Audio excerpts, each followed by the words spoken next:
प्रपंचातून परमार्थ साधणे ही एक कला आहे असे नेहमीच परमपूज्य गुरुमाऊली म्हणत असतात.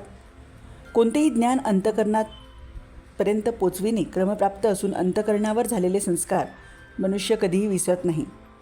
भक्ती, ज्ञान, कर्तृत्व जो कोणी अंगी रुजवेल तो निश्चितच ज्ञानी आहे. भगवंतचरणी आर्त हाक मारून लीन होणे या क्रियेला आरती असे म्हणतात. सामूहिक ऐक्यभावना प्रत्येकाने आपल्या अंगी जोपासल्यास, मनामनात राष्ट्रीय एकात्मता निर्माण केल्यास, राष्ट्रोत्कर्ष एकवटून सेवा केल्यास परचक्र या देशात येऊ शकत नाही. माणूस नावाची एकच जात आणि माणुसकी नावाची एकच संस्कृती हे जो जपेल तोच खरा सेवेकरी. आध्यात्मिक क्षेत्रातील सर्वोत्कृष्ट व अखेरची मात्रा अर्थात भागवत असून मनःशांती प्राप्तीसाठी मानवाला लाभलेले हे एकमेव वरदान आहे.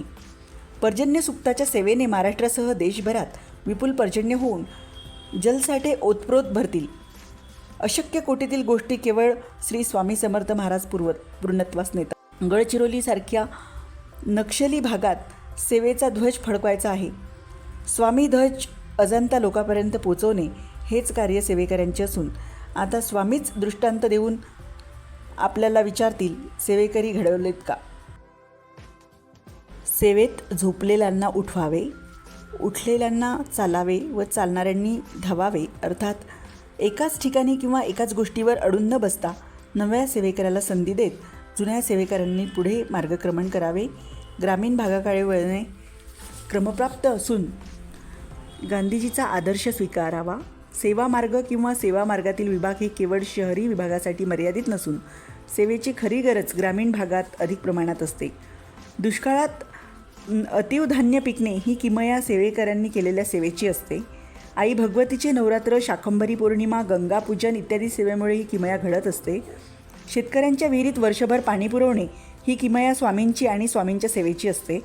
मूल्य शिक्षण व विभागाअंतर्गत शिक्षक, पालक, विद्यार्थी घडवणे हा नारा महत्त्वपूर्ण ठरेल. प्रश्नोत्तर व मार्गदर्शन या विभागात कार्य करणाऱ्या सेवेकऱ्यांमध्ये संख्यात्मक वाढ होणे अपेक्षित आहे. गुरुपौर्णिमा येईपर्यंत प्रत्येक प्रश्नोत्तरकर्त्याने गुणेला 10 या प्रमाणात सेवेकऱ्यांची संख्या वाढवावी. सेवा केंद्र व सेवेकरी ही स्वामी महाराजांची संपत्ती आहेत. सेवा करताना कुठल्याही प्रादेशिक, भाषिक अडचणी व समस्या नसाव्यात. मात्र आचारसंहितेनुसार स्वामी महाराजांना शिस्तप्रियता अपेक्षित आहे. विवाह मंडळाने विवाह परिचय मेळावा दर आठवड्याला केंद्रात आयोजित केल्यास पालकांना सोयीचे होईल.